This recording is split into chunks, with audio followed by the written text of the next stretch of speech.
I'm Linda Zeiss Palmer, and this is my guest, Mark Seifter, on Arcane Mark.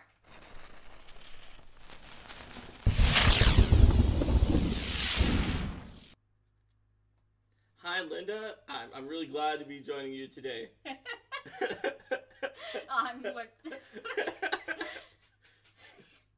Are we gonna keep this up the whole time? I think we're gonna keep this up the whole time.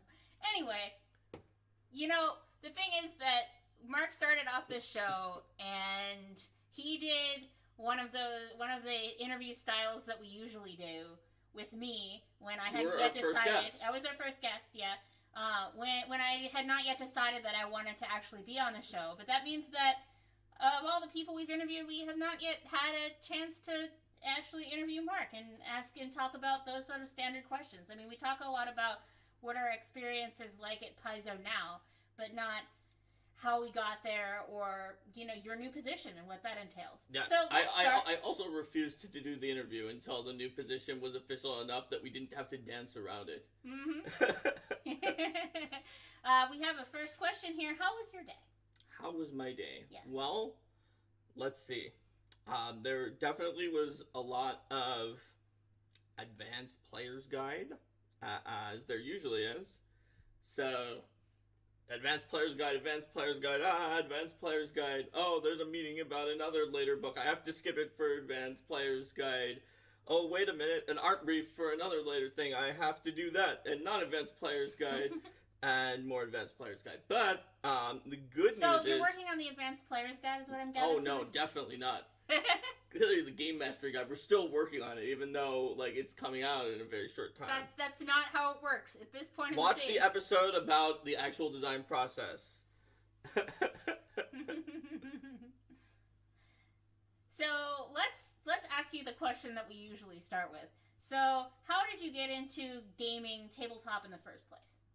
Well, so the very first time that I heard about tabletop gaming, I still remember, I was really little, and my dad's side of the family has some relatives from other countries, and some cousins, and I can never remember what the different kinds of cousins are, so cousins with some number on them, some of them were over from another country.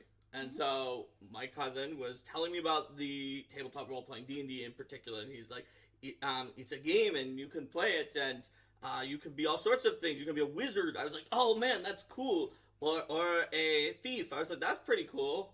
Or a fighter. And I was like, oh yeah, that's pretty cool. Or a clerk. And I said, well, I don't want to be a clerk. And he said, but a clerk, it's good. And I was like, no, that sounds really boring. I don't want to be a clerk. Like, do you just write down about the treasure that you found for everybody else? He's like, no, a clerk, you know, like a religious person.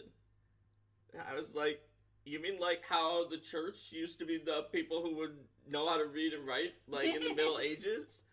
He's like, no, a clerk. How young child Mark actually talked and thought. He's like, no, it's a clerk. And I just didn't understand. How old were you? Roughly what year was that? Oh, my gosh. ONS? I don't remember exactly what year that was, but it was probably... It would have been after 1990 when I was really little. Sorry, Owen. You didn't quite talk like that in kindergarten, is what you're saying? Well, he would have come after kindergarten. Yeah. So, anyway, there was a while between that and Owen has 2 clerk domains, shorthand and double column accounting. So, there was a while after that before I actually, people always say what color their box is, but I have a very strong recollection of, like, the red dragon and, like, a very light tan book that was inside of it, but not exactly the color of the box, but Zanzer Thames Dungeon. I got that, and I proceeded to read the whole thing, and then my friends didn't want to play it at first, so I just made up something that was a completely different game. It was not a tabletop role-playing game, had Dungeons and Dragons in its name as part of the name of it, and was something that they were willing to play, and had about like 0.05% similarity to the rules I just read. And that was the only thing I did for a few years. But when I got into middle school, I found a group that actually wanted to play. By then, we were playing 2nd edition Advanced Dungeons and Dragons. So, I once again was the GM. I started a campaign, and it was like most middle school campaigns, not very good. But I kept running, ran up into high school, where we ran that 2nd edition game that we were playing since middle school, or I guess it was a second set of characters, because the first set of characters had become gods. Like you do in your middle school game. The second set of characters was about to fight Tiamat. They were about to fight Tiamat, and then I was at a friend's house where we were playing, but my pre-order from bookstores at the mall, because you could pre-order from bookstores back then. I have to go to the bookstore when the book came in for Dungeons and Dragons 3rd edition came out, and my I think it was my mom, but only appeared with the book, so I can't remember for sure. But it was very nice, and went to the mall and got my pre-order because we were in our session, and brought it over, and we immediately stopped playing and immediately rolled up characters and started playing 3rd edition. Doing so for the rest of high school, then throughout college. And the question of what about Pathfinder though? We could do something to say, how did you first start playing Pathfinder? So how did we start playing Pathfinder, Mark? Okay, well, when it comes to the Paizo Adventure Paths, we already, my high school group had, near the end of high school, I think, or maybe when we came back from college, one of my players actually decided he would GM because the Shackled City hardcover had come out. And he bought that, and we played a little bit of Shackled City. So I had played Paizo Adventure Paths in the past, and of course, I was a Dragon Magazine subscriber, and I was well aware of stuff from Paizo, and I liked Paizo's products. So, my little brother was much more active than I was on the Pathfinder beta, though, because I had so much weird homebrew rules that I just made up for D&D 3.5 that I was kind of okay with 3.5. And he was in high school at that point, right? I think so. He wasn't still in middle school, he was in high school? Yeah, he should have been in high school, because, yes, he would have been in high school. So, anyway, I've been playing the Paizo Adventure Paths. I had Rise of the Rune Lords, the special Karzug cover from the Gen Con when it first came out, and had not really run it, but thought it was cool. Well, I remember he kept talking at meals about his opinion that Pathfinder Paladins were overpowered. But Rise of the Rune Lords had been out for a while. Yes, during the beta, all he would talk about at this one time that we came to visit from back down to Maryland, where I'm from, we were in the Boston area because we were going to MIT, Linda and I, and he spent the entire meal talking about Pathfinder Paladins being overpowered, and how they did double the damage of, because in the first printing, they did double their smite damage to fiends and undead and dragons on every hit. And just that was all he would say. So that was the first thing that I heard about Pathfinder was I knew Mark's a good about more, but on that. I mean, I wasn't really invested in it at that time. I was playing 3.5 in a group with Mark, but I was still quite new to the tabletop scene. Also, while I wasn't as much in the beta, my brother and me and a friend, but not Linda, had played Season 0 of Pathfinder Society at launch at Gen Con. And so we sort of knew what was going on with that. That was in 3.5 because the new system for Pathfinder had not come out yet. That's just how Season 0 was.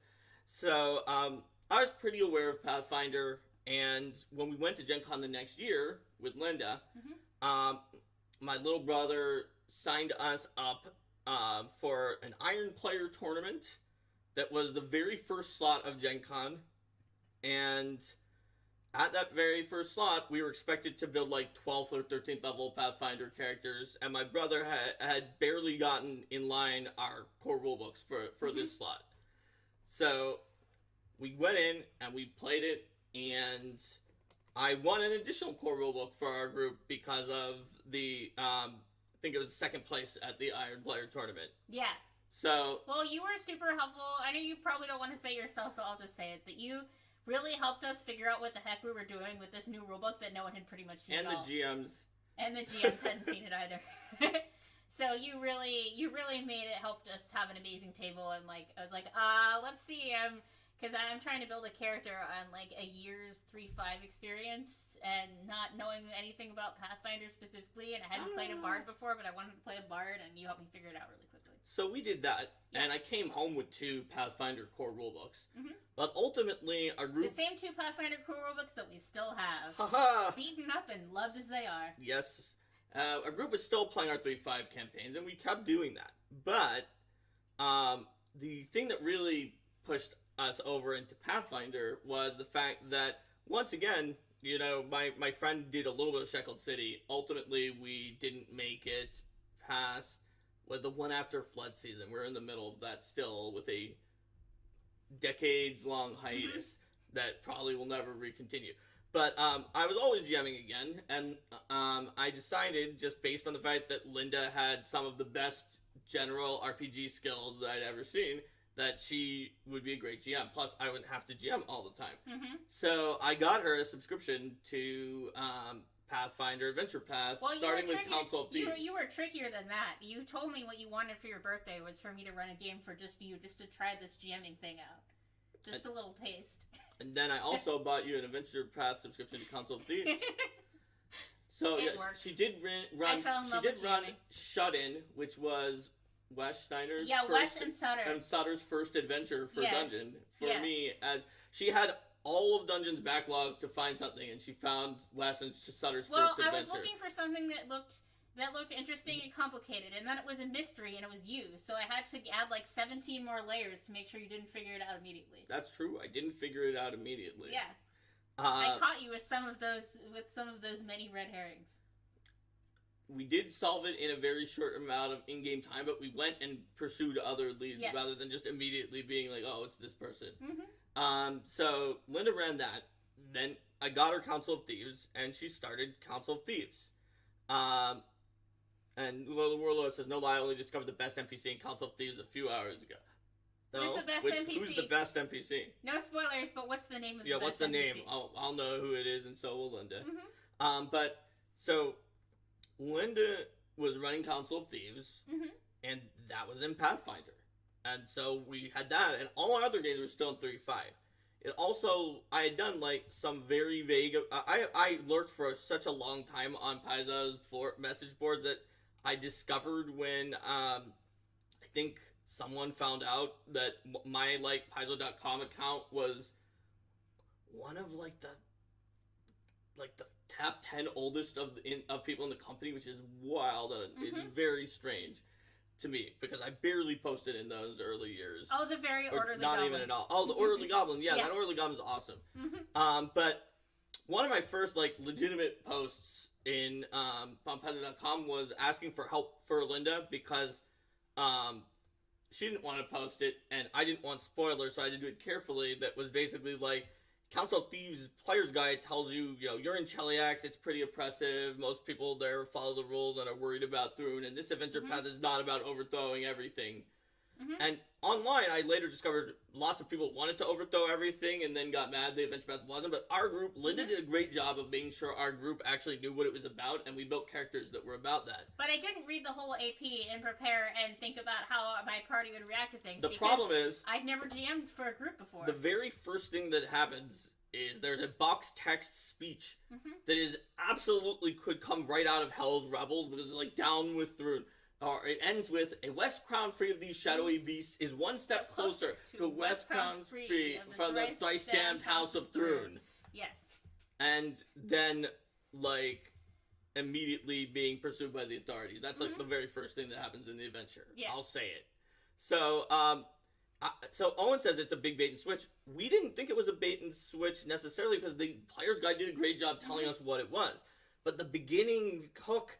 Therefore, we were the opposite of the main problem you see with the AP, where people all wanted to overthrow Thrune and then they didn't get to.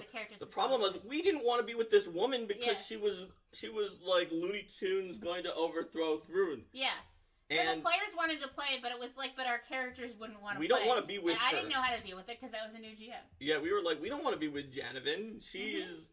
We just want Westcrown to be free of the shadowy beast. She could have stopped a few words from the end of the sentence, and we would have been completely in agreement. So then Mark helped me make like a GMPC who could like...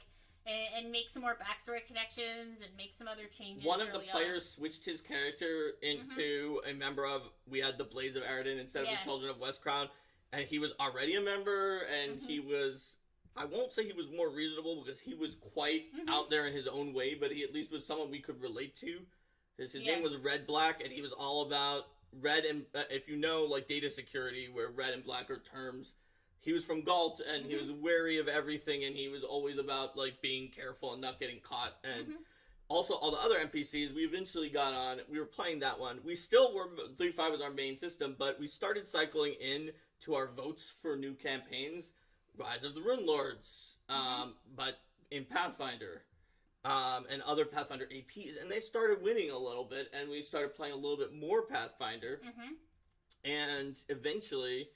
We had, as Linda moved into Kingmaker, we started having a majority Pathfinder. Hi, Xmas Baker. This stream has been going on since 7. So, at that point in time, I would say is when we really switched over to Pathfinder for the most part. We were still playing that weird balanced on Gestalt game that I was running, with all new classes that I had created, and, also a little bit of a post-Arthurian game with new classes and setting and very, very light magic that I had created. But those were the exceptions, and Pathfinder started to become... And there were times when we did some one-shots and other things like that. Oh, but really... And then we also had some society that we brought into our group after that, Pathfinder Society scenarios and things like that. Our group had a lot of people. That's another thing, true. Yes, we had been playing like actual Pathfinder and Pathfinder Society at Gen Con, such as the same one that I talked about, where it was season 1. We played there too. And when our group had a lot of people leave and graduate because we were a college group, then Xmas Baker probably thought it was Eastern time. Yeah, 7 PST. No. Yeah, 7 PST. In terms of our time, we're in Pacific time zone. We had a lot of people graduate who were in that Arthurian group, who were in that Gestalty group, and so at that point in time, we reinvigorated the group by using Pathfinder Society as sort of a low-hanging, low-commitment, hey, just come join us for a little bit. And I did an almost entirely home group run through, like, a setup to be perfect for Eyes of the Ten set of adventures that introduced you to every NPC who's in Eyes of the Ten, plays as many Shadow Lodge adventures as possible, and then does Eyes of the Ten. Yeah. And then we had a consistent group with consistent PCs that went through and and had their own little side adventures sometimes too. And that's the group that took 16 hours to play Murder on the Throaty Mermaid, which you may have heard about.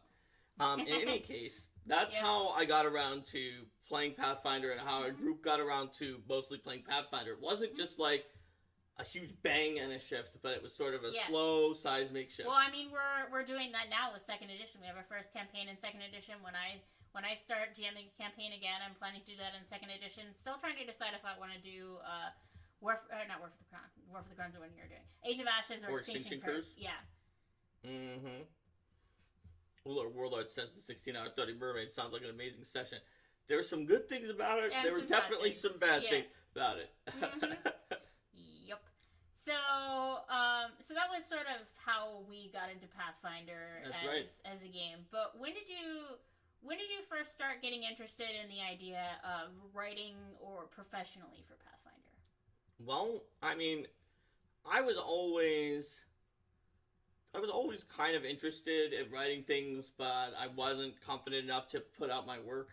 I'd read things even many years before I first applied to work at Paizo, and that, like, with James Jacobs talking about just put your stuff in, and how young he had been when he submitted his first article to I want to say Dungeon and not Dragon, I can't remember which one, and I just didn't do it. But I always thought, like, well, I really understand these games, I think I could write it.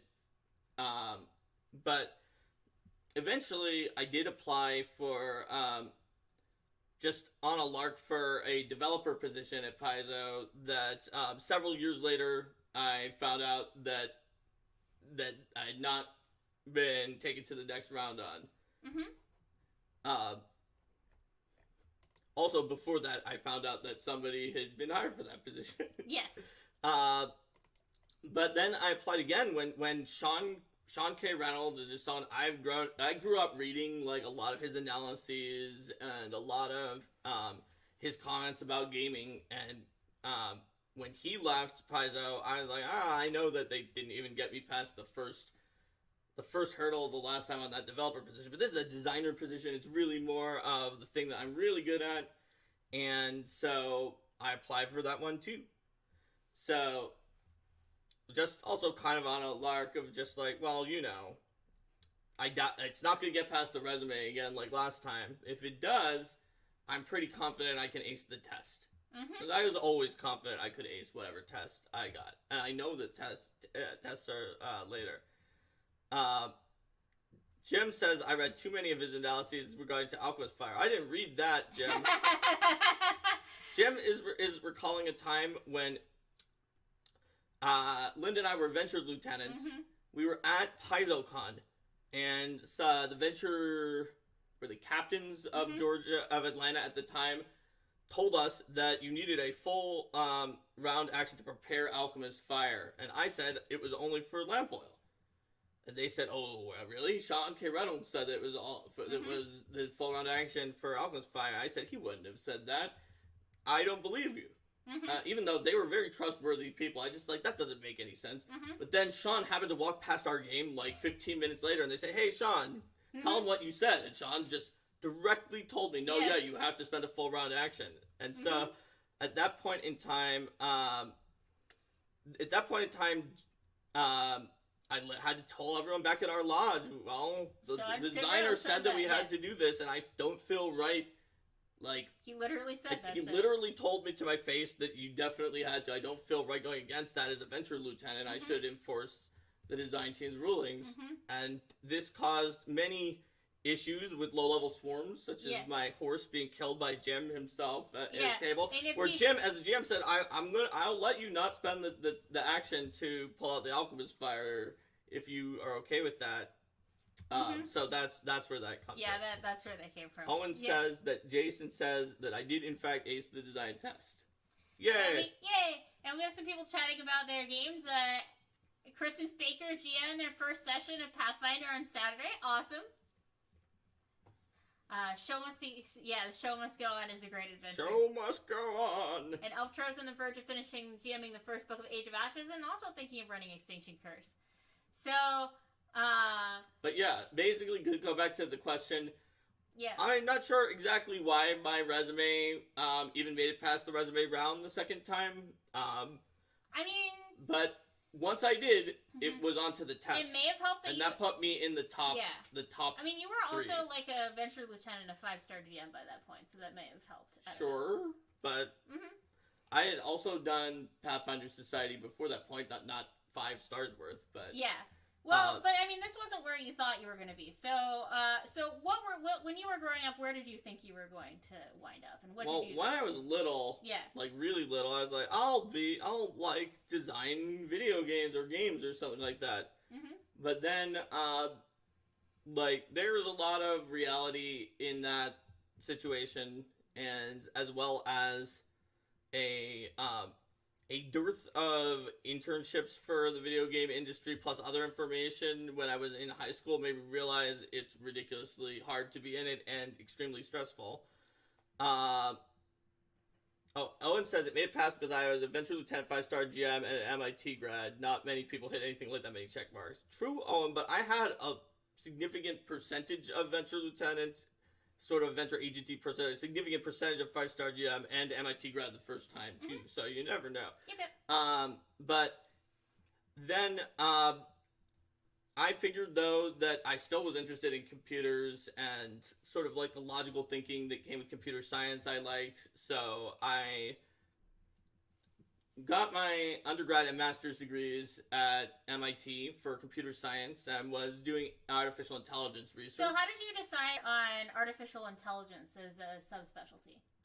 Well, mostly is that of the classes I took, I loved artificial intelligence, and of the classes that are some of like databases or things like that, I found a way to not take those.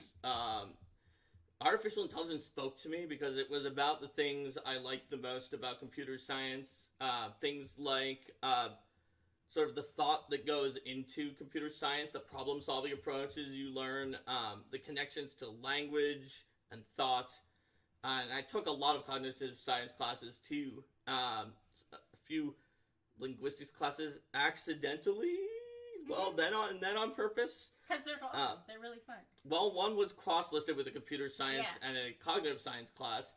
It was a graduate level class. It was like, oh, prerequisites of permission of the instructor. The instructor's like, oh yeah, you should join. You're doing lots of language stuff for artificial intelligence. So it was me, one other woman from computer science, and then everyone else was a deep, hardcore linguist and zero cognitive science, even though it was cross-listed in all three.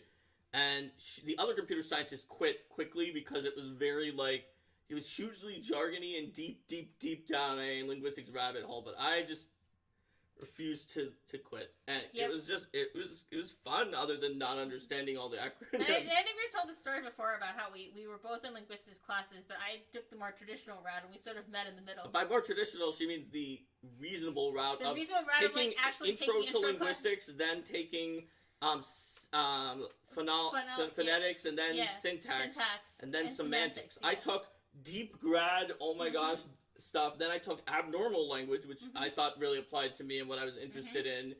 And then I was like, let's go backwards to semantics. And that's where we both took semantics at the same time. And then it was like, how do you know all these graduate stuff, but you don't know these things for the basic classes? Oh, I never took the basic classes. Because he's like a whiz at all this other stuff. So I'm like, all right, here, let me get out my basic class textbook and quickly show you this stuff. I did not need the basic classes to get an A in the later classes. No, you did weirdly not. enough. Well, because the graduate class is more about the discussion and the research and things like that, as opposed to. I can definitely discuss with you about a topic that I have no right to be discussing with, as I proved in that class, I guess. In other news, Mark can talk for quite a while. Oh, really? Yeah. So I'm just gonna ask you the question that a lot of people ask about artificial intelligence because Am I gonna create robots that destroy the world? Yep. There you go.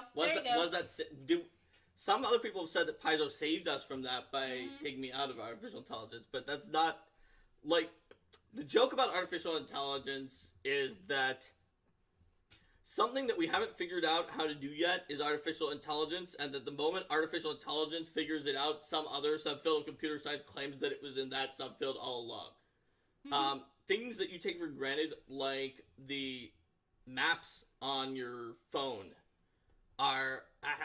were for a long time an artificial intelligence problem, until we got real good at solving them. And now you will also learn that kind of thing in an algorithms class, and a bunch of other subfields of computer science will say, oh yeah, that's not artificial intelligence. But artificial intelligence classes have been teaching search problems like that for decades. And similarly, the pieces of artificial intelligence you think of are only one subset, it's sometimes called strong artificial intelligence, where it's like, I've created a human-like being that thinks and reasons like us and will replace humanity.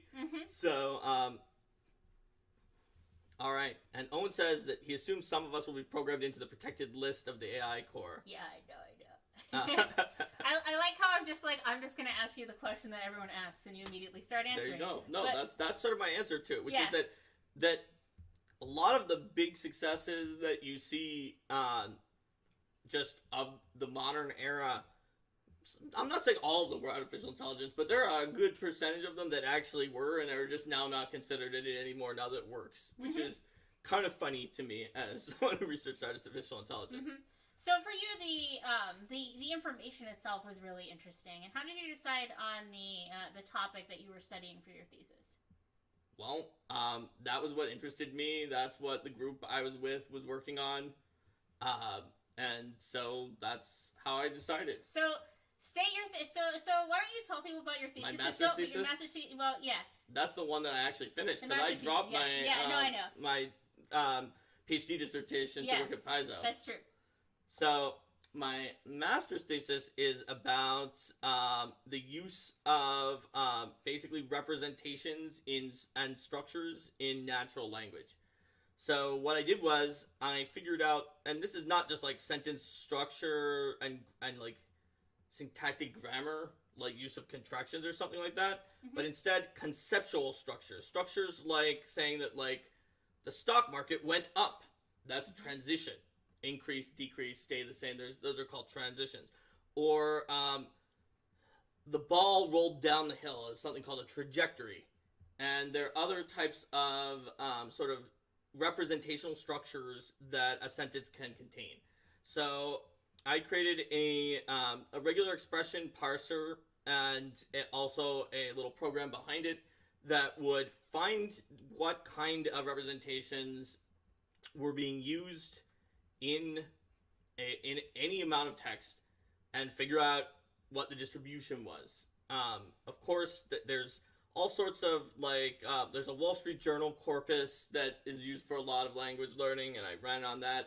But in my thesis, I ran it on some novels, where I discovered that I wasn't even sure exactly. Like I was like, okay, I can parse these sentences; it's doing it well. But I wasn't sure how much I could learn by doing this analysis until I did it, and I discovered that when it comes to Dickens, all of his books use way different representations from each other. Like Oliver Twist versus David Copperfield, they're drastically different, and the way the sentence is put in representations, but the structures that are used by Jane Austen in Pride and Prejudice and Sense and Sensibility are so similar. They're like eerily almost exactly the same, and if I just took a section out of one and put it in the other, the system wouldn't be able to tell, oh yeah, it's just this thing again, with all the same kinds of representations and exactly the same ratios. So, whereas James Fenimore Cooper was a little bit in between, for example. So if you were to give your master's thesis a title in the style of the wizard thesis from 2nd edition Pathfinder, what would it be? Well, I mean, I built wizard theses, the example title based on just like kinds of theses I'd seen in academia. So I would say like, but my actual thesis title was not as like pumped up. It was really just like. No, I know it had like a. I don't remember. I can't remember the exact verb on it, but it's something title, like, it wasn't like finding representations in natural language or something like that. Altro says they might be squirreling a lot in the chat, but still listening, and that's so whoa. So you've been thinking that you were going to. Bye, Joe Jungers. You've been thinking that you were going to be continuing in that route, that you were going to get a PhD, but academia wasn't really working out that well for you, and then the Paizo opportunity came along. And I can definitely say that it was an amazing decision to go to Paizo, and I'm really happy that we did. It was quite a change. Yeah, I mean, working in the fact that working in game design meant that like, because you have to win to do a worldwide talent search, you have to be the best if you're going to be like designing new role-playing games. And it was shocking that I did that, first of all, and then also shocking that like I was. And certainly shocked my parents, who were maybe not pleased that I was moving to an industry where the industry pays the same as a graduate student stipend. My mom was like, when I told her about it, because Jason called me and he's like, "Hello, Mark," or something like that, and I said yes. He's like, "How'd you like to be a designer here at Paizo?" It was just his first starting thing, and I was very surprised, even after I had gone to the interview. And then I called my parents, and my mother was like not very happy because she was smart and she knew about some of those monetary things, but that didn't matter to me because this was ever since I was little, I said I wanted to make games, and so So the time from so just to be clear, the time from Jason saying on the phone, "Mark, how would you like to be a designer at Paizo?" and all of our stuff on a moving truck out to Seattle was 8 days. Oh, yeah. So yeah, no, we definitely were like, oh crap, it's like we wanted to be out there and we wanted to get going, and I wasn't working at the time. We were very lucky because Linda was about to get a teacher job, and there was very unclear where that would be. Mm-hmm. Because of that, our landlady, who really wanted us to stay as tenants, and we were like, well, we might. When we were signing for that year, we were like, well, she's gonna move. Yeah. It could be anywhere in the Boston area, and we're in a pretty extreme section, so we might have to move to the center and not stay here. And she's like, don't do that. Mm-hmm. Get it on an at-will. I'll give you an at-will until you figure out exactly what Linda is doing. Yeah. And so we happened to be on an at-will monthly lease. Yeah. And so we could just leave it after that month for a completely different reason than the reason we thought. So we told our family and friends, and we scheduled moving. Yeah, I mean, being founded, building representations from natural language. Yeah. See, I said it was some verb, which I thought was building, and then representations from natural language. Yeah, we did have less stuff as college-y folks. I mean, we have about the same. Right now, we probably have about the same amount of stuff we did then, except for several more bookshelves full of Paizo products. Yeah. Yes. Because we live in about the same size place now as we did in college. Yep. But Lava being, you can also find a ton of my old AI lesson lectures online because I was the head TA for MIT's main AI class, and so they took videos of them and put them up on the internet. Mm-hmm. For a while, for a long time, those beat all the Google searches for my actual job. Because remember when I was like, because they don't really put the designers on the product titles of books until second edition, and so. Amazon and other places don't catch the name. You don't get a lot of hits. Yeah. Remember when I was like, I want to take the class, but if I take the class, I'll only ask the other TAs questions because I don't want to have an unfair advantage. And you're like, oh, good grief, don't bother the other TAs, just ask me. Mm-hmm. Yep. I remember that. Did you eventually take it? I thought you just took the intro computer science class. I didn't eventually. I never actually took it. I thought that I thought that if I wanted to learn it, I could easily just learn all that stuff from you at any time, and then I never did. We do have more cute stuffed animals because Linda gets one each convention down. Yeah, we do have more cute stuffed animals now than we did. That's one of the few things we also have more of. Yes. We have about the same amount of pretty much everything else. Because we wouldn't throw away a cute stuffed animal. We wouldn't throw away, and some of my childhood stuffed animals are here now too. Mm-hmm. That's right. Mm-hmm. So that's neither here nor there. That is just sort of how I wound up going from academia into game design, basically. Mm-hmm. Well, I've answered the two typical questions in a Mark-like amount of time. Yes. So how does that experience as a TA and inform what you do? Because, I mean, I think it's easier to see, yes, you did the computer science, and so you had all this logical thinking and mathematical design, and now you do game design. I was surprised how much computer science actually helps in everything. Mm-hmm. And it doesn't help, people would think, oh, yeah, Mark was in computer science, that means he does the most, regular expression macros on the files. That's not what I do the most of. There are people who do way more of that than me. Yeah. Such as James Case. Oh, yeah. But what I learned from computer science was a way of problem solving, tackling bigger problems by breaking them into smaller problems and representing things in different ways. That, oh, Thanks wow. For the cheer, Altro. Thanks for the cheer, Altro. It shared 10 rewards to others in the chat. Sweet. Does that mean there's a special thing? I think you were saying that at the beginning, Linda. Is that right? Yeah, somebody said that. I think it was Altro, that there was these special limited time emojis for... Ah, super cool. Mm-hmm. All right, let me give to Altro. But, so, I would say that just, the kind of philosophy, the way of thinking, and that's right from the beginning, but also in Pathfinder 2nd Edition, for example, principles that we used of modularity, or it would be object-oriented design in computer coding sometimes, are just right out of computer science, and they're also used in game design, and that's also used in trying to manage projects, because computer system architecture is very, very And it started to be used in management a lot as a way of looking at task management. Yeah. And so, weirdly, I just find now that, like, usually you get a computer science degree and, like, go do something in IT. Mm-hmm.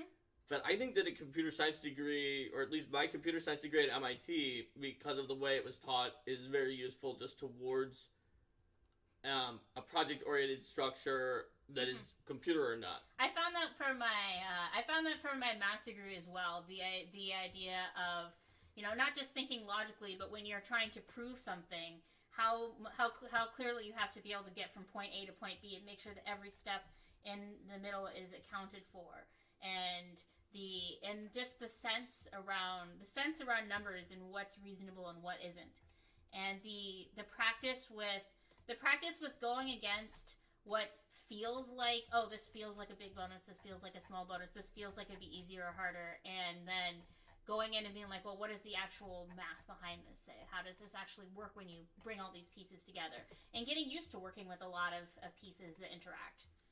Oh, so, wow. Thanks, Ular. Yeah. Ular got a whole bunch of emotes. Oh, thank you!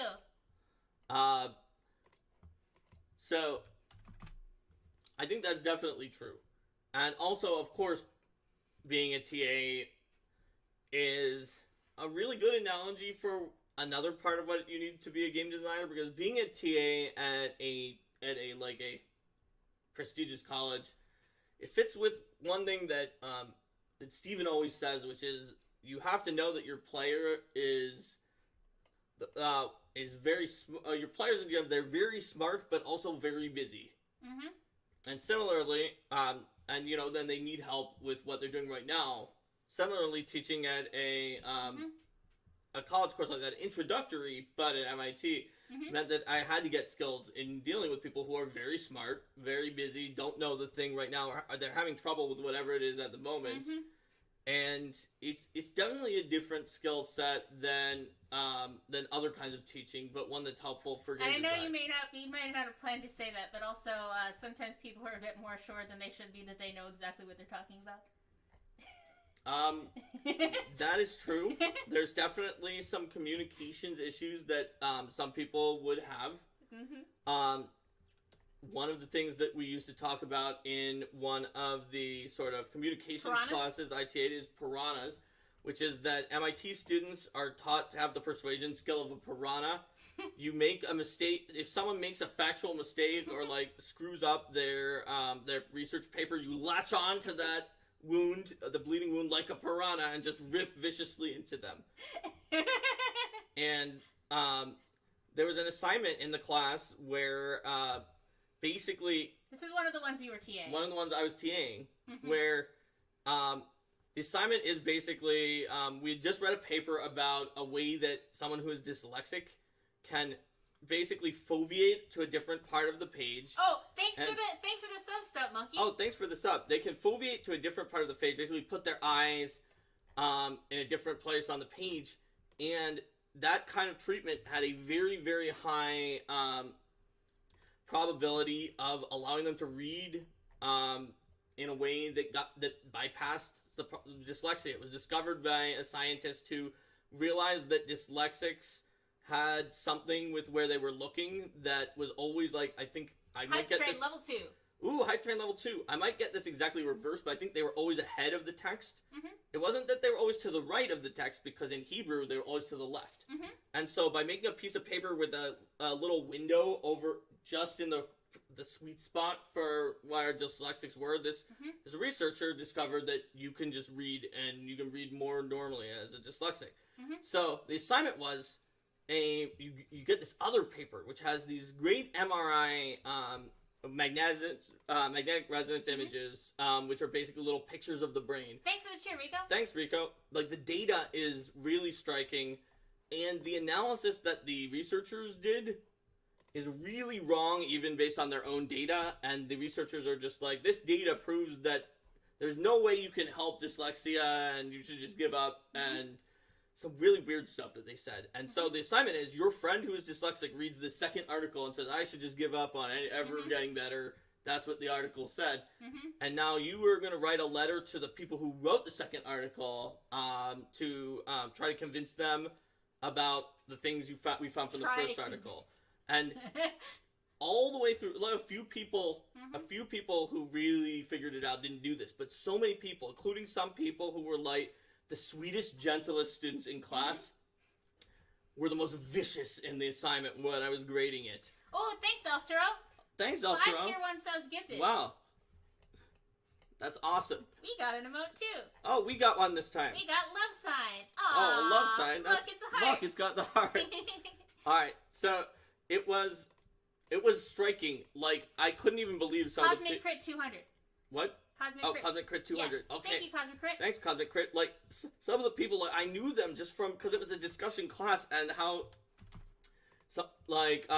there's one person, it was like, the way she would discuss, she was so polite to everybody, she was so nice to everybody, and she was so vicious in the assignment, and it's because the assignment sort of tricks people by, it's like, it's your friend, and your friend is giving up, and she was clearly very loyal to her friends, because she went after these people. And the lesson is that MIT graduates, unfortunately, and a lot of technical school, a lot of very smart people online especially, are very likely to go at a communication like that. It's like, oh, you made a mistake, I'm going to rip onto it, I'm going to prove you're wrong, I'm going to get you. So when you graded this assignment, you actually drew pictures on a scale from 1 to 4 piranhas at the top of the assignment. We drew a number of piranhas on it, and you were supposed to not do that. Like, the sort of correct answer on the assignment is you do something like this. You say, I recently read your paper number 2, and I saw your MRI data, and this is some of the most fascinating MRI data that I've seen. It's great that you were able to get all of this information, and I think if you combined the data from your paper with some of these other observations from this first paper, that together this would be able to really, like, advance the field and to find some new and interesting theories for further research. Right? So the key is, though, you told them about the other paper, and you said what was good about this, because they legitimately had good MRI data, they just completely misread the data. And you didn't tell them they were a horrible And you didn't tell them person. that they were, like, that they were immoral, and that they had ruined people's lives, which some people have said, or like, one of them was, like, your scientific paper is, like, if I can even call it a scientific paper, or things like that. And so, yes, it is true, and you'll find that in a lot of different hobbies. I will say that the communications class I took at MIT prepared me for sort of handling the internet in some ways, because I really like interacting with fans on the internet, and I've learned to be empathetic for the people who are online who are posting something that's really nasty, because that could just be like that really nice person that I saw in class, just like with her paper that had all the piranhas, who's just having a bad day or very upset or keyed up about this, and Bryce is this thing is probably way more vicious than what they would normally say. So I feel like that helped me also with sort of that kind of communication. So when did you, was your freelance experience like before because in that intervening time you did have some publications. I did.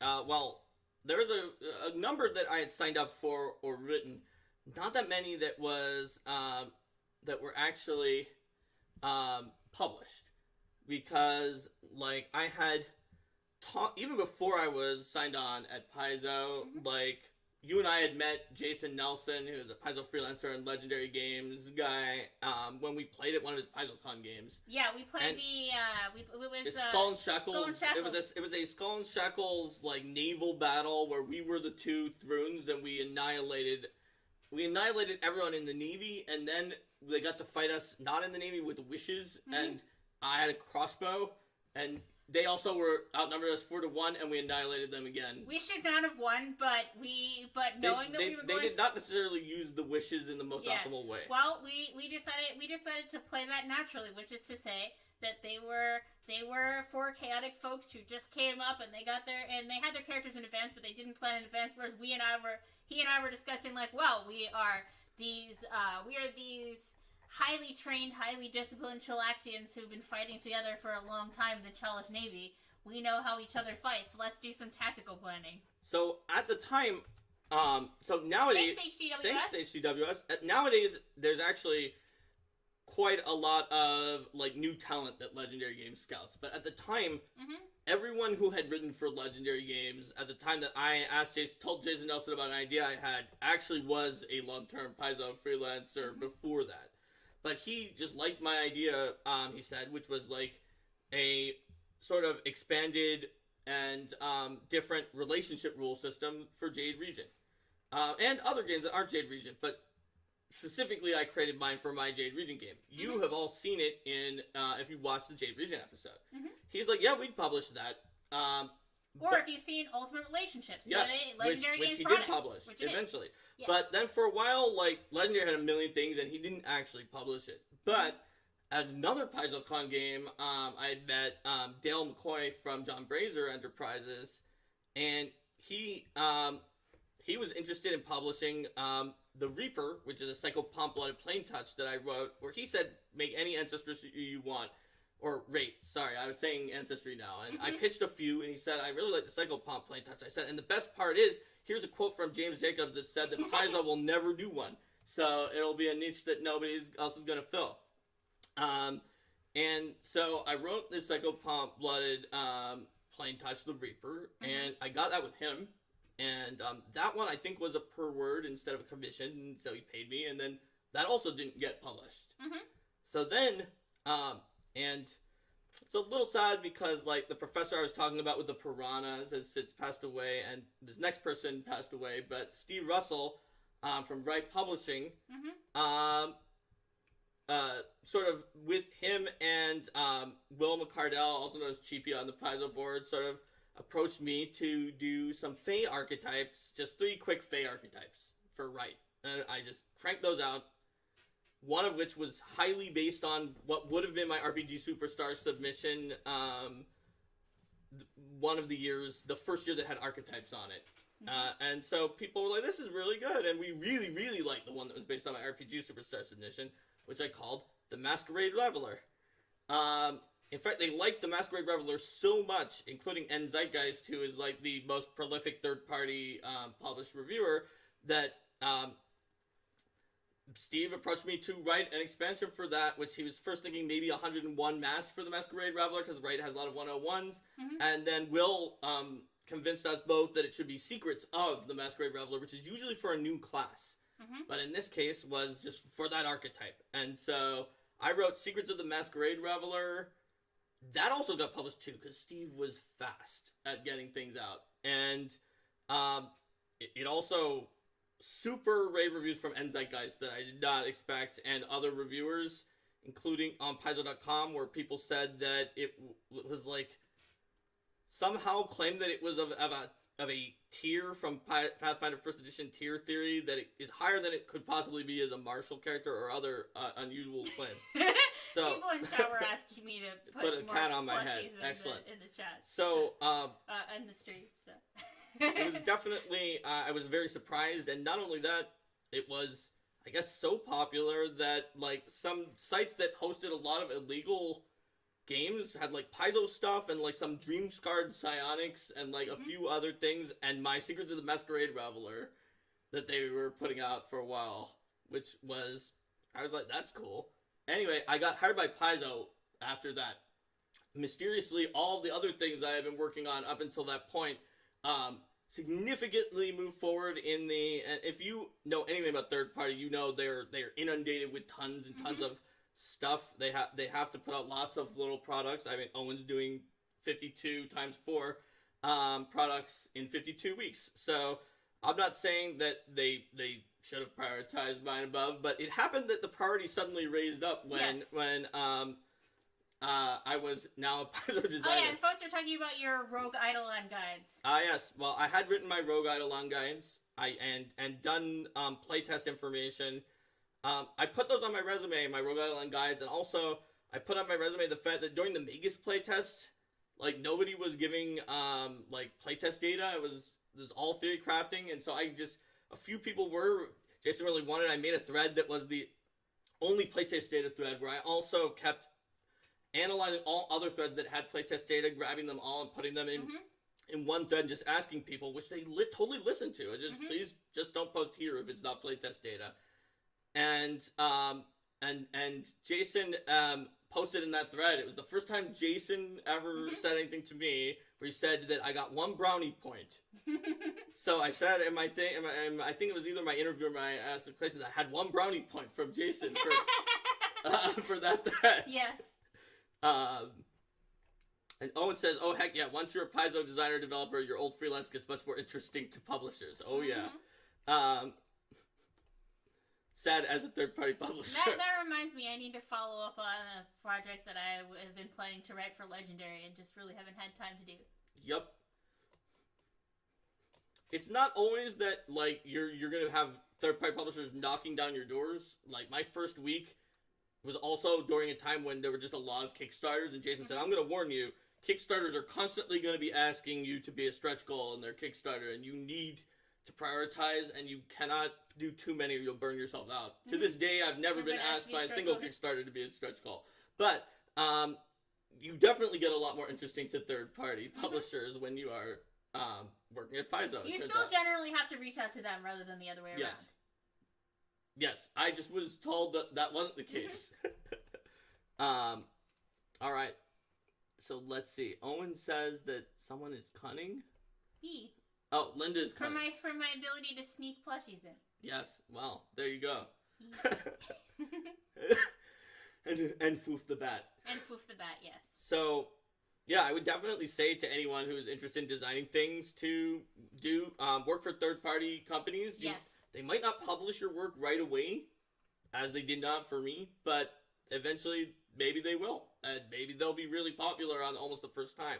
But as you can see, that wasn't like... and I had never written for Paizo before I was hired for Paizo. So that wasn't exactly a resume filled of a million third-party products. At least what I did have was very, very highly rated. But I'd say, too, that... third parties are going to give you a broader range of what you can do. Like with Paizo, there's certain stipulations, like, classes. Classes are going to be done by the design team. What is the setting? The setting is going to be Golarion, or the future, or like the future Pack World setting in space and things like that. It has to be something that makes it into those pages. Yes. So if you want to do a class that's 54 different Harrow cards that you can use as spirits, you should probably do that with a third-party publisher. It's a purely hypothetical example. Because Paizo's not going to be able to fit it in a book. Yes. So I would say that's definitely a strength of working with third parties. Is a lot more potential for creative freedom in terms of what you're gonna do and the ideas you can exercise, also, settings you can plan. You can sell to a niche.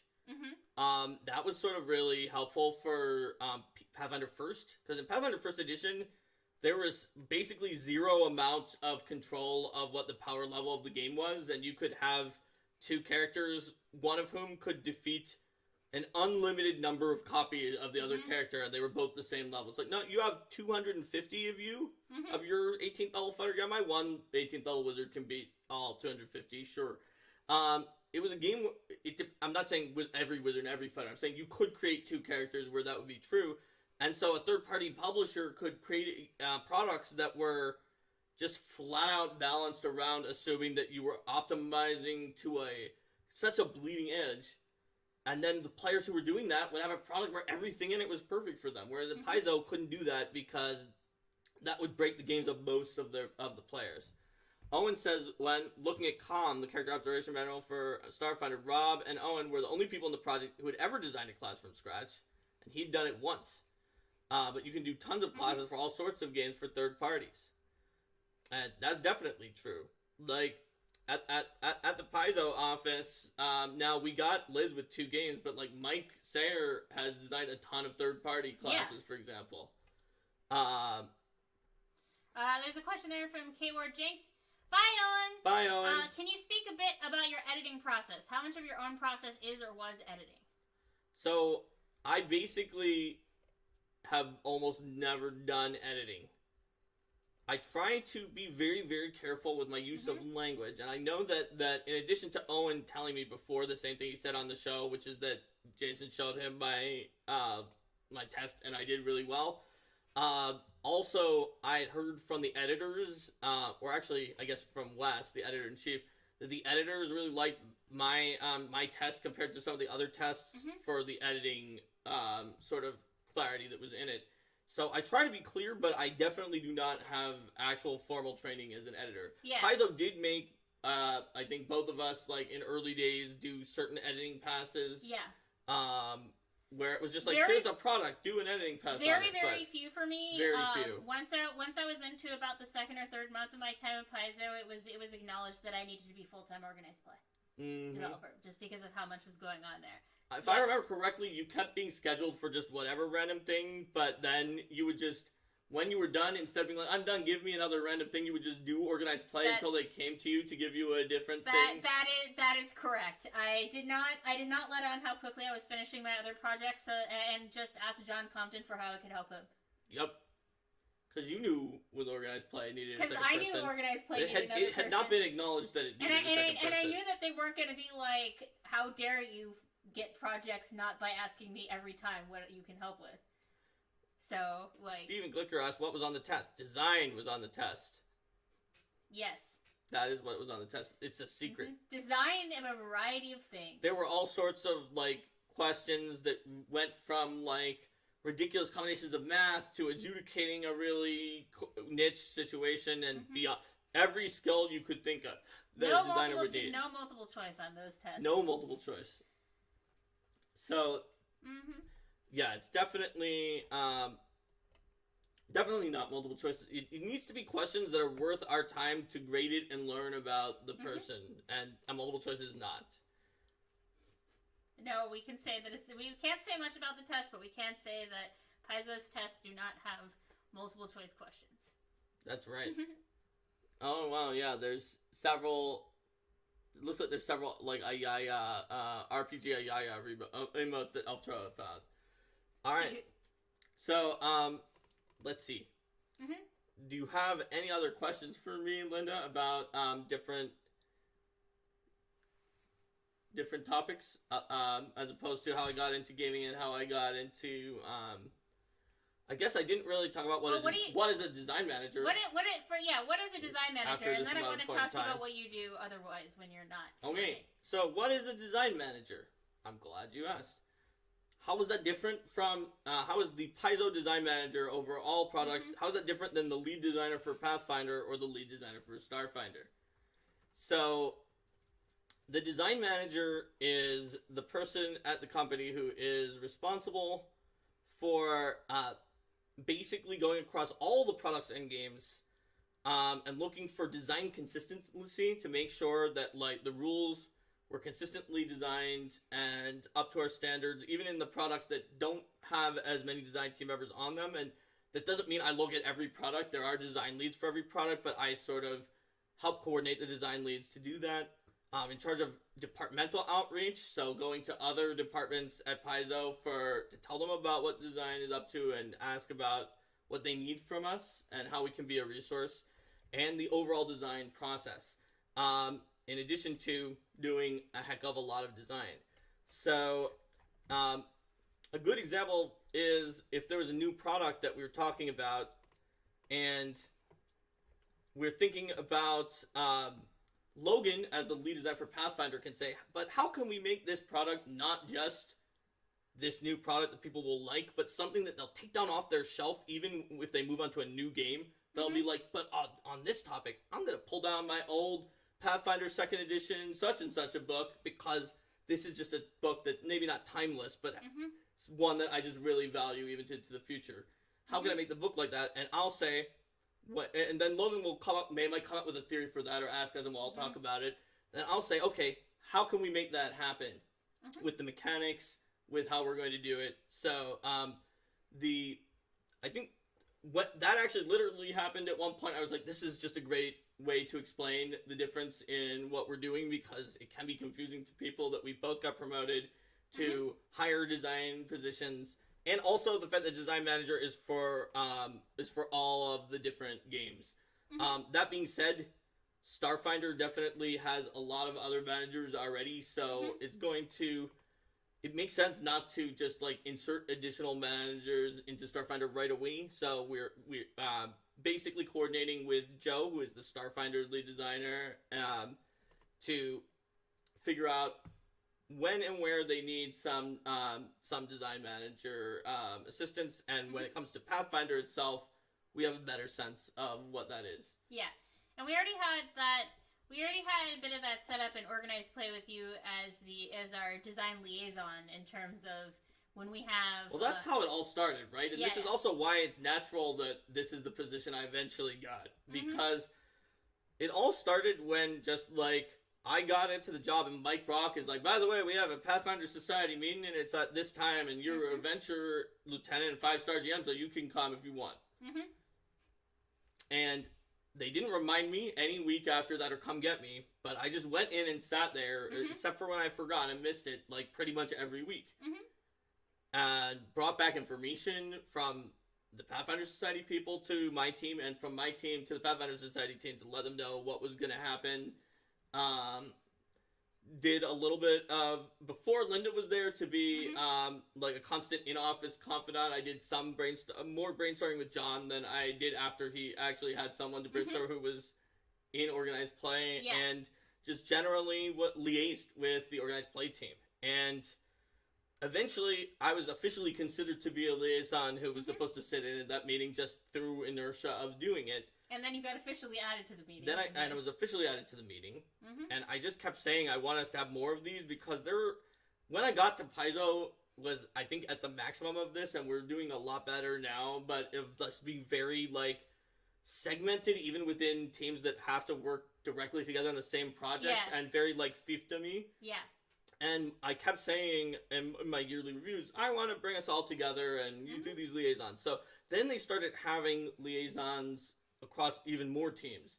Things like so there was an editing, and then also we realized that they needed to not just be someone who talked, but could actually be a lead and make and be empowered to make decisions under the power of their own managers. So there's an editing lead for organized play, or an editing lead on a particular book. So that was Adrian for a while. Yeah, it was. And Adrian has moved on to a very exciting new position, because what would be better for Adrian than being able to work on Pokemon-related things? I know, right? But now that we have sort of... So, yeah. We kind of have leads. We now have a system. We have a system where there is a design lead and a development lead and an edit lead on every project. Yeah. And then for organized play meetings, it's not that often that we'll have meetings where it's just the developers and Tanya. Usually Mark will come for the beginning of the meeting. We talk about anything that has to do with rules. We have Art come from the beginning of the meeting, talk about things that have to do with art. What's going to be the symbol for the new season, for example, is a good art question. Yeah. That sort of always brought in art even before there were liaisons. We've been bringing in art for more things, and then bringing in edit. Like, next week we're going to have a big meeting that's going to have a lot to do with edit. Yep.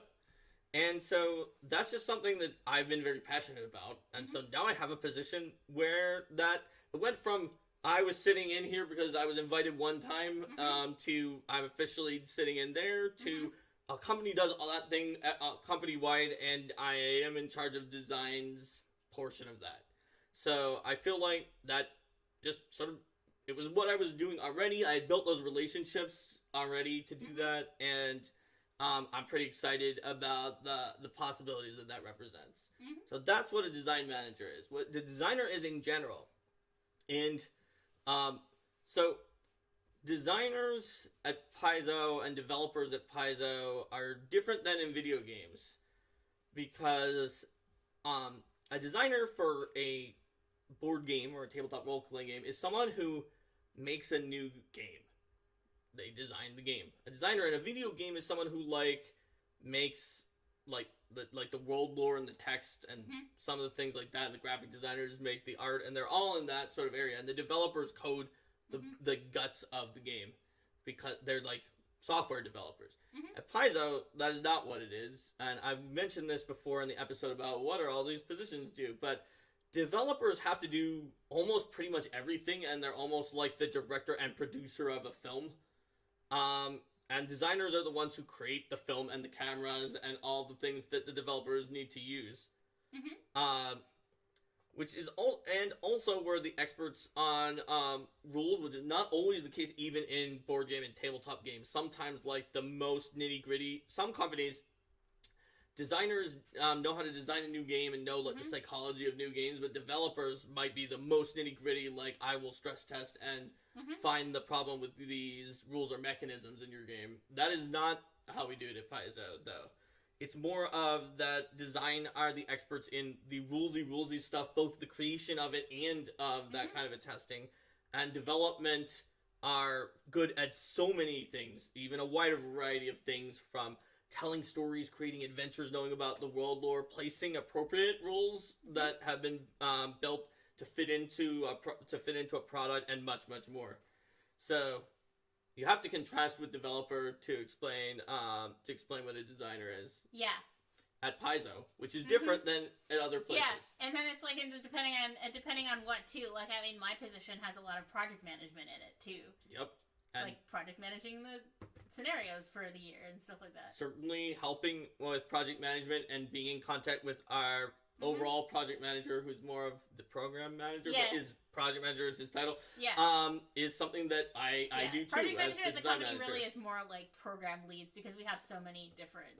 Because I think usually when you're managing everything, you're a program manager. But at Paizo, we've just always used that as project manager as the title of who manages everything. Cosmic Crit says when Paizo development was first explained like a movie studio, it made a lot of sense immediately. I'm glad that analogy helps. That's good. And then, like, the actors are sort of the freelance authors of the, or maybe not, they're the script writers of the stories. There aren't really actors necessarily.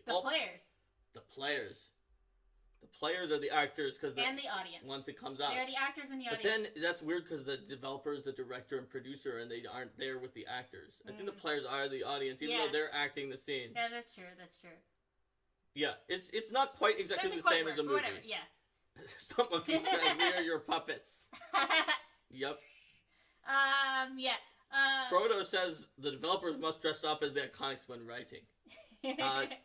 No, but I mean, there is the Asmariciel thread that James Jacobs posts Asmariciel, and I have one for you that I posted on. And Eric Heath has his Valorous costume. He's that's the only one who's I know who's actually literally dressed up as an Iconic in Arcane. Yes, that's right, and we had our interview with Eric Heath. Yeah, we did. So I think that pretty well covers what you do now, but we haven't asked so what do you do when you're not game designing? When I'm not game designing? Yes, you're not always game designing. I can attest to that. Really? Yes, you're not always at work. What about that one Christmas? Okay. Other than that one Christmas. That was when the game second edition was coming out. Yes. Yes, and you were sitting I'm sure Linda's entire family still knows how I had grown when I got to a polymorph spell, because I was doing all of the spells. You're sitting in the family room about 15 feet away from the Christmas tree with your laptop making polymorph spells, because you had to keep working. It wasn't only the polymorph spells. You didn't want to hole up in a room away from everyone else, but you couldn't stop working any day. Yep. Hooray. Anyway. When I'm not writing Dinosaur Fort,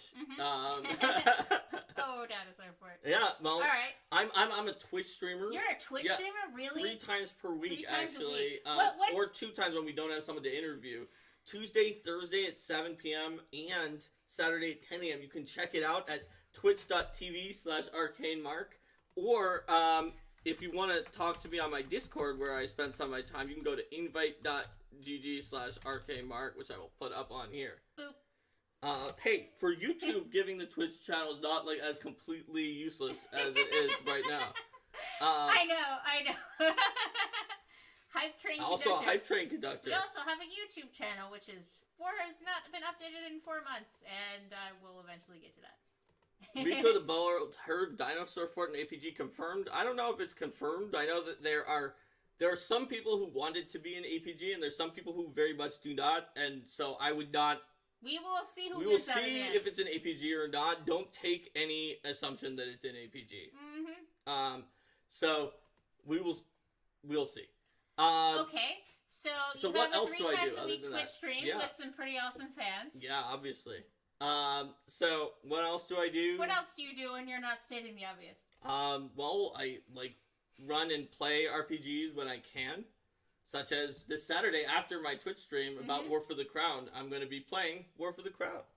Or by playing, I mean playing as the GM, because the GM is one of the players. So I'll be GMing War for the Crown, one of the last few sessions of War for the Crown this Saturday. So that's something.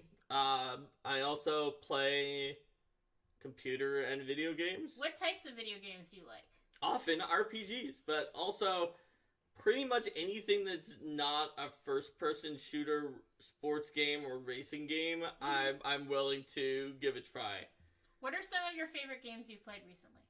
I haven't played that many recently because you've been playing the Switch for most of the time, and this computer is only so-so. Okay, like in the last year. But like recently, the only game I've played is East 8. Mm-hmm. We've been playing Children of Morta recently too. Oh yeah, that's true. We have been playing Children of Morta, which is an indie game on Steam that's multiplayer. It's wild because Children of Morta has characters such as your first two characters are John and Linda, and then you get Mark. So it was funny because we were not 100% positive we needed to buy another game right then, and then we realized that it had two characters named Mark and Linda, and then they had our money. It was also on sale. So, Ruler recommends Chocobo Everybody for the Switch. Interesting. But so, yeah, I've been playing East 8 on Nightmare Mode. I'm almost done with Nightmare Mode, East 8. You also played... they're asking what Linda was playing on the Switch. So Linda just beat Link's Awakening. Yeah, I finished Link's Awakening last night, and I started Super Mario You're Maker 2. most of the way through Luigi's Mansion, and you have Super Mario Maker 2. And I'm also playing... we're playing Children of Morta together. I'm also playing... I just started Dragon Quest 11. Yep. Linda started a lot of things that are on the Switch, okay? Yes. We also do have Pokemon Shield and, like... some game that I can't remember its name, but that was investigation / platformer / two other genres called Astral something. Astral Chain. Yeah, we haven't actually opened that up yet, but it was like, how can this game have all of these genres? Well, generally... we got it from my little brother who likes to give something that's mainstream and something that's deep cut every year, but he accidentally picked a mainstream and deep cut game, both of which we already had.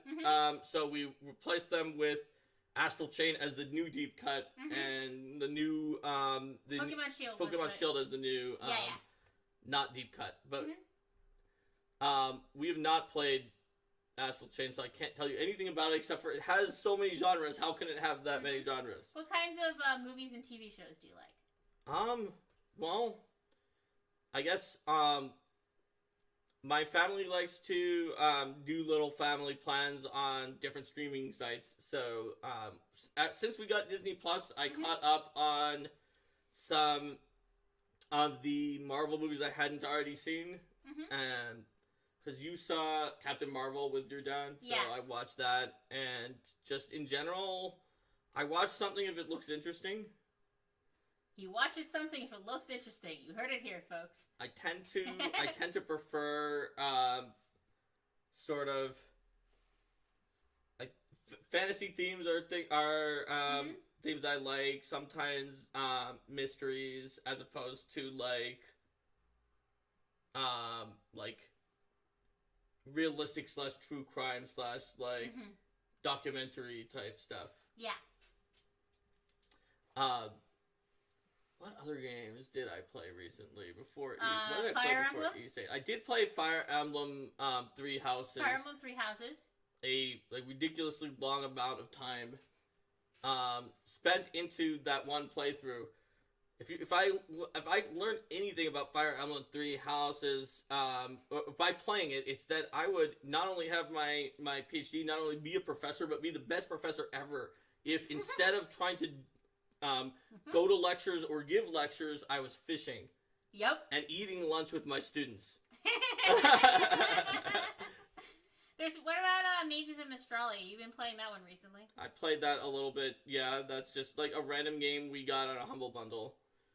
I don't know if I would necessarily super recommend it, but it is kind of fun because you can build up little spells in it. Rocket Lettuce says Brian says I'm being coy about movie taste. Oh, yeah, Ultra. So I can tell you about movie taste, Brian and other people. My thing about movies is that I don't like seeing them in the theater with friends, because if I'm going to get to see things with friends, which I very rarely do actually friends in this area and not also super overworked and actually go do something. I want to talk to them, and I can't in a movie theater. So I basically watch whatever comes out on, when I say whatever comes out on streaming, that is what I do. I watch it myself on streaming. And so it's much less of, what is the movie I want to watch the most, and much more, what does Netflix, Hulu, and Disney Plus have that just came out that looks good enough that I want to watch it? So, Altro says favorite color? Or Altro was saying that they have difficulty imagining me passively consuming media. So you're sort of right. I just also don't really like just sitting there watching TV as the only thing that I'm doing. It's a reason why my little brother loves anime, and I tell him I can't do it with subtitles because I have to be doing something else, like playing a game at the same time or reading an article while watching TV. And so it's like, if you want me to watch something that's anime, it has to be dubbed. And I'm always doing something else at the same time. Favorite color? Blue! Yep. Board games. Hold on. Hidden Twig agrees fishing is the best way to increase professor level. It doesn't take any time. That's true. So get as much bait as possible, and wait until the day that you get multiple fish for every fish, and you can get the... my first playthrough, I got the max professor rating really early by doing that. It took a very, very long time, because I also loaded if I caught a fish that was not worth very many professor points. Yes, so yes, Mark does like board games. What kinds of board games are your favorite? And what are some of your... What were some you'd recommend? I've come to recognize that I really like cooperative games because of the fact that people like playing cooperative games with me more. That's because you win too much at competitive games. Yeah, but saying that sounds like bragging, so I didn't want to say that. I know, I'll say it. You win like 90% of the time you play a competitive game. Only in one-on-one games where there's only two people. By the way, you didn't plug in the computer. Okay. I'm shocked it streamed for this long without being plugged in. But it maybe was plugged in for part of the time. So get it quickly before it runs out. But in a four-way game, I definitely do not win 90% of the time. Maybe more like 75%. I'd say like a little over 50, but given that there's three other people, it doesn't give them that many wins each. It feels like 90%. But in a cooperative game, everyone can work together. So, and I like cooperative games. I like Spirit Island because of the fact that when you're not playing with people who are completely new and need a little guidance because it's a little complicated, it's very hard to have to worry about like alpha playing and everyone doing a team effort like the pandemic problem with Pandemic, because there's just so much stuff going on that you just trust people to do their own thing and just ask, what do you still need done? And what can you do? And it's more of a negotiation. It's a less of one person tells everyone all of their moves. Yeah. So we had fun with Gloomhaven too. Gloomhaven, that you and we almost completely finished it until you reset it up because we thought that Mike was going to come over and play it, and then he didn't, and we didn't want to reset it up for our old Gloomhaven game that was 4 encounters away from completing everything or something. Well, we should reset it up again. Maybe a little more than 4. We were farther than that, but we had more to go. It was close. Yeah. Also, there are some encounters you can't do because of the plot line changing out. Hold on, let's see what people are saying here. We're getting questions out of the way. If I get to port 2 Pathfinder 1st Edition classes to Pathfinder 2nd Edition, no questions asked, which ones do I bring? Well, I would say I get to port 2 Pathfinder 1st Edition classes. I'm going to assume ones that were not in the Pathfinder 1st Edition core rulebook. I'll pick the Alchemist and the Oracle. I picked them because they were vastly more popular among fans than any of the other classes. By a ton. You'll hear misquoted data claiming that the Witch was as popular or more than them or more popular than the Oracle, and it is just people misremembering and then repeating it a lot of times. And the Facet says they don't count. Probably because they've already moved over. But those are the ones I would pick. They're the first ones I said we should do. And, the Oracle did not necessarily, even despite that, have a slam dunk spot into the Advanced Players Guide. But I was the one saying, these are the 2 that everyone liked the most in the survey. Specifically, no, he can't answer that question in a way that spoils future content. Yes.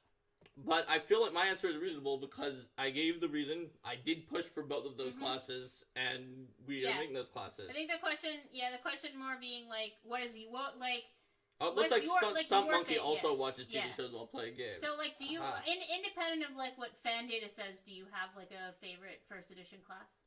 Well, I mean, to play? Or, like, most interesting? I like playing a lot.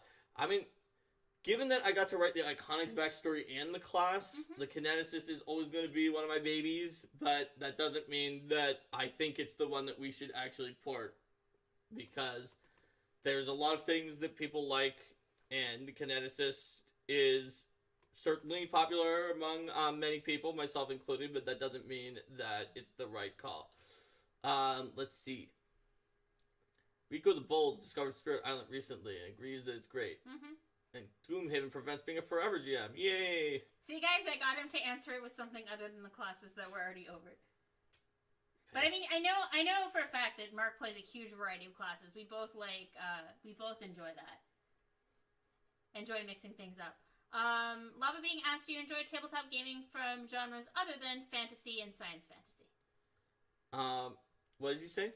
Like, genre-wise, Lava being asked, do you enjoy tabletop gaming from genres other than fantasy and science fantasy? So, I haven't really played I mean, I guess if you count, like, urban fantasy, but is that that's fantasy? Still fantasy. It's very like, close. Yeah.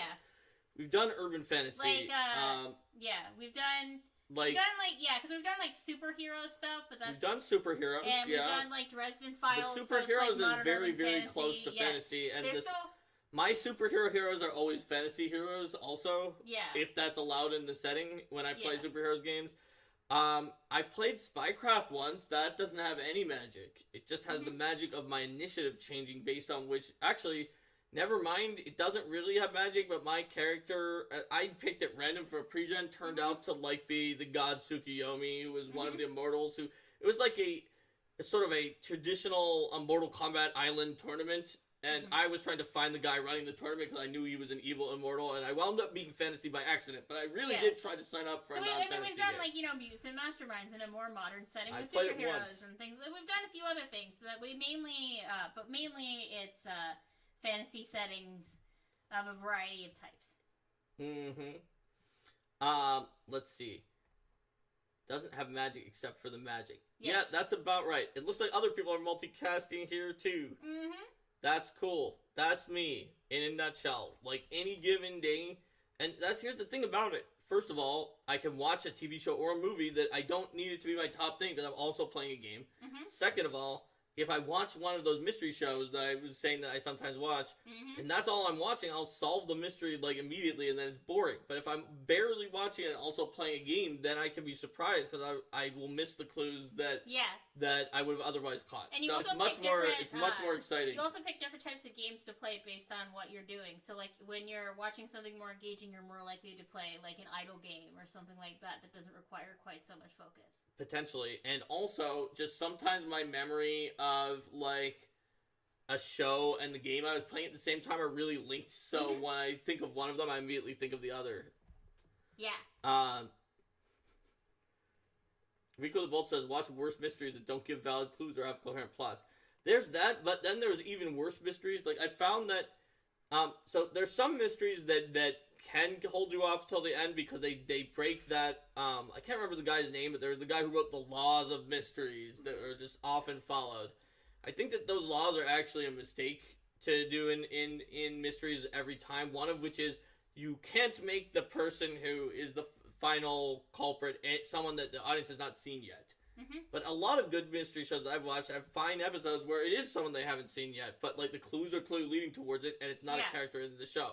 A show that very much over-relies on following that law of mysteries, and I can't, it's known for the guy's name, these, like, 6 laws of mysteries, but is Bones, where it's always someone who you've seen, and because they don't want it to be the people that they think it is literally always what I call the second person, which is, you know, it's the wife of the guy who they called into question, who just comes with him for no reason. Or it's they go into the factory to talk to the main person, and like their research assistant is there as well. Or they're in a warehouse and there's someone in the background who comes in and performs a repair on one of the machines. Yeah, and it's like, oh, you got this broken, and they talk to them, and you see them, and so it's when you said that, we started playing the second person game. Where in the beginning, it's like there's no reason to guess other than they're the second person. We're like, okay, that's the second person. That's the person. It wasn't right 50% of the time. It wasn't right 75% of the time. It was always right. Every episode.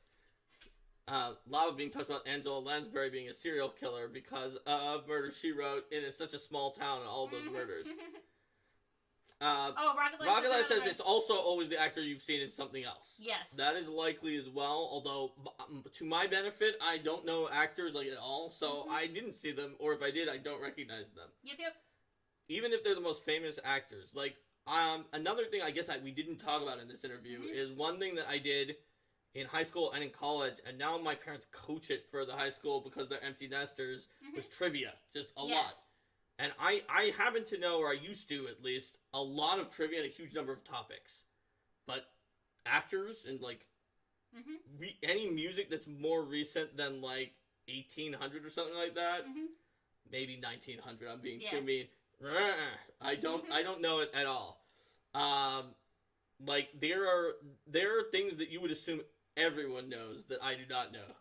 And so that's therefore, true. I won't solve the mystery because it's the actor I've seen in something else. Yay! Eltro says it's less a problem with the rule and more how it's applied. I would say in a book, which is what it was initially written for, it's a good rule because you have a lot of pages. But in a procedural TV show, and I've now watched a good number of them, is not good because you don't have enough time. You don't have enough time to put in a reasonable extra person. Whereas there are just some that, like, not necessarily great shows, but that just, they're not afraid to have it be someone you haven't seen yet that totally makes sense with all the clues that are coming in. Like, the clues that help Linda and I used to watch Bones together because like, her family watched it, and we would just make fun of it constantly. And then we switched over for a little while to watching Castle, which is also not great television, but it's really entertaining. Even the first episode, it was not anybody who had been in there yet. It was just some other person who fit all the clues. They knew the profile of the person they were looking for, but it wasn't someone they had seen, and it was reasonable. It wasn't like badly clued. It just doesn't have to be someone you've already seen. When it puts together the profile, then you can still feel that you're getting a sense of what type of person it is and where are you going to find them, but you don't have to know, exactly it's the person that you saw. And Rico says procedurals are great for multitasking because you don't have to pay attention at all. Yes. That is why, that's one of the things I watch more. Or somewhat more. Fantasy is still a priority. You can see I picked fantasy in a lot of these different, situations. Yep. It's almost like you found a job that's right at the heart of your interest. Perhaps. At any rate, I don't have any more questions for you right now. I mean, not so worried about it. Does the audience have more questions for me? It's quite easy to find Mark and ask him questions on this show. Is it? Yes, it is. Any other questions for Mark? Let's see. I'm going to put on, meantime, or no, it's this much more. Go ahead and give people more XP. I give them... What is your quest? I seek the Holy Grail. Why can't I type? Maybe you're on a phone? I don't know. We cannot answer. When and what is the next broadcast? Well, the next broadcast is on Saturday, and it is going to be my War for the Crown 2nd Edition conversion, Part 1. Be there and learn the secrets. At 10 a.m. At 10 a.m. Pacific time on Saturday. Rocket says, possible TV show plotting isn't made for game designers. It's amazing to me how many things he finds to be obvious when we watch something, because I'll kind of get immersed in the story, and I mean, I'll pick up on clues, right, but I'm still often surprised by the endings of things that are not directly, if it's directly tailored to children or something like that, I'm definitely going to figure it out, but I'm still often surprised by endings and twists. Whereas Mark just, like, I'll ask you afterwards, it's like, well, what point during that movie did you figure it out? It'll always be, like, 5 minutes in that he figured out everything was going to happen. So, I'm about to spoil The Sixth Sense, which you really should have seen by now if you're worried about spoilers, so quit now if you don't want to hear it. But I was watching it with a group of half people had already seen it and half had not. And I accidentally, like, after he dies, which is at the beginning, that's the spoil for all of you, I was like, okay, so he's dead and he's coming back as a ghost. I was just confused, because it's legitimately confusing what happens there. I was like, is that what's going on? Can someone explain this to me? I've lost this. It was very vague. And the people who had already seen... Oh, Linda is also the one who's typing right now. The people who had already seen the movie said, shut up! Shut up! And I was like, oh, crap. So I didn't say anything, and by the end of the movie, the other people who hadn't seen it, and we were not watching it in a theater, we were watching it, like, in a car or something like that, were like, wow, that was such a surprising ending, and I was really relieved that somehow I had literally, I said it so confusedly, I guess, that they didn't take it seriously, but I had literally said it aloud, and they were still surprised by it, even though people told me to shut up, but, like, I don't know, it's just that when people use foreshadowing, I find it, maybe it's because I grew up reading The Wheel of Time, and it's got foreshadowing that's so vague that if you even want to try to learn that, then a TV show is much easier than that. Let's see. What is my favorite Golarian country is the next question from the top. Ooh, there's a lot of good Golarian countries that are out there.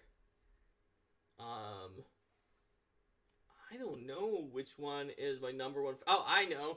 Sangria, the country that my character is the king of from Kingmaker. Yes. There we go. Now I don't have to pick my favorite. How long was it between sending in my resume and this is a conversation I'm having with Laura. Fair enough. Not for... It doesn't need to go on Remember, YouTube. my very first interview, which I mentioned, or not interview, blah. My very first resume that I sent in for that developer position before the designer position I didn't hear back for years, so it can take a while. Do you have a notable gaming moment, whether it be tabletop RPG or video gaming, when you were young that shapes your way in how you design or develop today? Well, I feel like the first RPG, which was a video game that I actually played, because when my relative came over and told me about it, it was a while before that, was probably Secret of Mana, which I played, because... Yeah, my parents did not want us to have video games because they thought it would rot your brain or something similar to that and make you off task and not do schoolwork or maybe someday become a game designer. Oh no! Even worse. The vapors. So,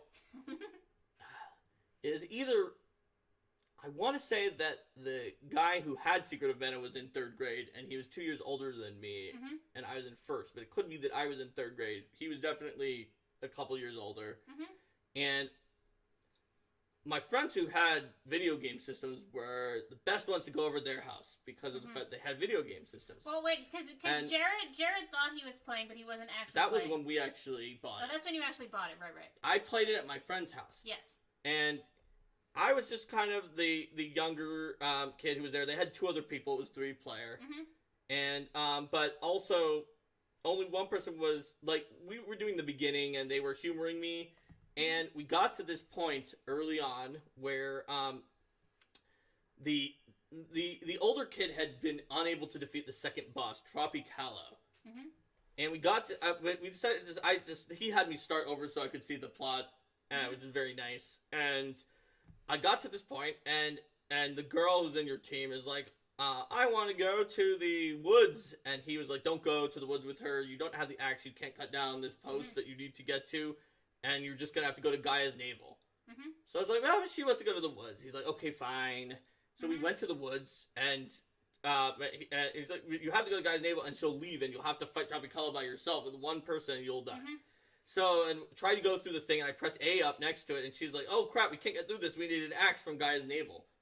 And we went there, and we got to keep both characters, and we won.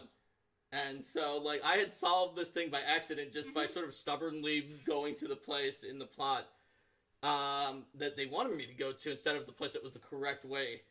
And he was like, wow.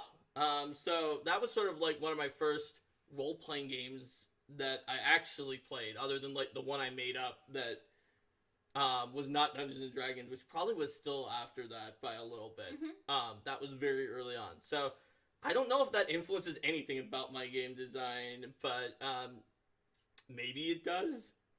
Pay attention to the clues and the leads. Yeah, see? Because there you go. But except for that, they knew he knew the correct place to go. It was Gaia's navel. That's where you fight the second boss. But Always carry an axe. Always carry an axe. There you go. That's a very important, That's a good one. a very important lesson to learn.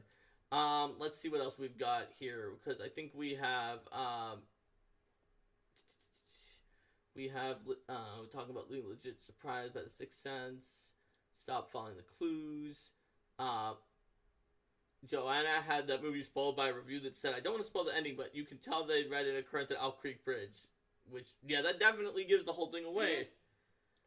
And then people chanting to Razmir. Everyone should chant to Razmir. Rico's right. That is definitely a co-op game, Secret of Mana. But yes, Linda was telling the story of how when we actually bought it, my little brother, and I say little brother because I also have a middle brother who's also, I'm the oldest of 3 brothers. My little brother is 8 years younger. So he was just not old enough to actually play the game. But what we did do is that my friend and I would play, but he wanted to play, so we just didn't hook up the third controller and had it on CPU. And he was very convinced, my little brother was very convinced that he was playing the How old was the he character. at that time? Like what? 4 or like something? very, very young. Three? He could not play the game. He really just couldn't play it. But he could think that he was controlling the character. That the CPU was like okay. It was not one of the spellcasters, so we didn't have to cast any spells. It was the boy who's like the melee person and goes up and attacks things every once in a while. And yes, that is the story Linda was telling, which is definitely true. But right now, because Link's Awakening was the first one that you played on the once you had your own system. Bye, Frodo. Link's Awakening was not the first game I played. Well, it was the first We were RPG, talking about it because Linda was playing Link's Awakening, and I was trying to. She was asking me questions. I was trying to remember things from 27 years ago. She was like, "No, but it doesn't work." I said, "Try harder. I'm sure this works," and then it did. And I was even surprised. I figured I was just wrong, or that the remake had changed What it. I decided was when I realized that he did remember ridiculous detail from this game he played 27 years ago. I decided to keep asking him questions to see if he would remember details, and he does remember absolutely ridiculous details about this game he hasn't played before. She was like, "Some frogs just did me a song. Is there something I can do with it?" I was like, "You need to go to the bones of the rooster and wake him up. You need to lift this thing." I'm like, I can't. You need to lift the weather vane. Like, she's like, "I can't lift it." I was like, "You need to." And then we found, I guess technically you didn't remember that there was a second strength of like the power bracelet that you get later on that lets you do that. But I did tell you that if you weren't ready to go to that dungeon yet, they weren't going to let you do it.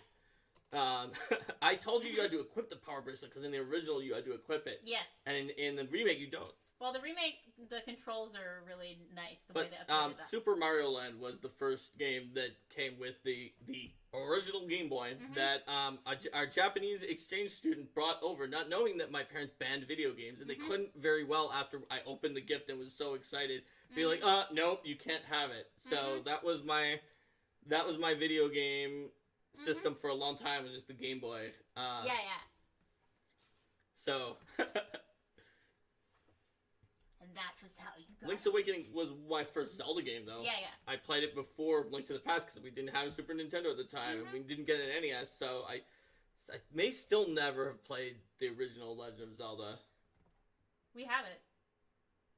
Or your family has it? No, we have it here. The original, like, NES Legend of Zelda? Where? On the Switch. Oh. I'll show you. Okay. Yeah. It was free. Oh, okay, fair enough. The more you know.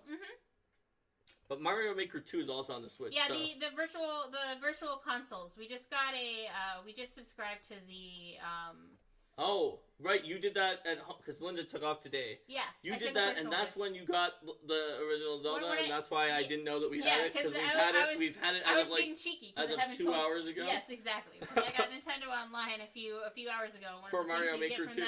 And for Mario Maker 2, exactly. And one of the things you get from that is a free virtual console for the NES and for the Super Nintendo, and that has some games in it.